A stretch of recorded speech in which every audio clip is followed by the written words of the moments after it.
सभापति महोदय, मैं केंद्रीय बजट के पक्ष में बोलने के लिए खड़ा हुआ हूँ।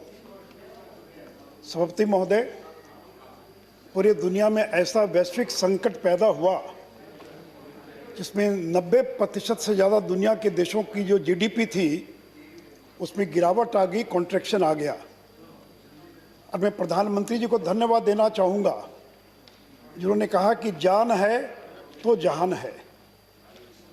प्रधानमंत्री जी ने कहा कि GDP growth will recover from temporary shock of pandemic but human lives that are lost can not be brought back. अर्थव्यवस्था के सदमे से तो देश उबर सकता है, दोबारा पटरी पर अर्थव्यवस्था लौट सकती है, परंतु जिंदगी को लौटा कर नहीं लाया जा सकता है। सभापति महोदय, इस देश में प्रधानमंत्री जी ने स्ट्रिंजेंट लॉकडाउन लागू किया। अगर हमने कड़ाई से लॉकडाउन को लागू नहीं किया होता तो जितने लोगों की मौत हुई है कोविड के कारण, उसे 1 लाख ज़्यादा लोगों की मौत हो गई होती। और शांति पर्व में, महाभारत के शांति पर्व में कहा गया है कि आपदाग्रस्त जीव की प्राण रक्षा करना ही धर्म है।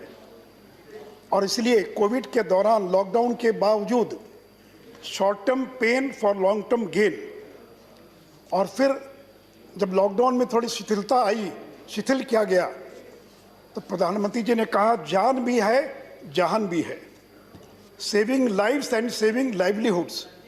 इसलिए हम लोगों ने जहाँ एक और गरीबों की चिंता की, उनके रोजगार की भी चिंता की। और सभापति महोदय, इस बजट का स्वागत अर्थ जगत ने किस प्रकार से किया है। 22 बंदूकों की सलामी के साथ इस देश के स्टॉक एक्सचेंज ने इस बजट का स्वागत किया है। और जो सेंसेक्स है, इट शो टू 51,000, जो सेंसेक्स का फिगर तब 51,000 करोड़ पार कर गया। निफ्टी 15,000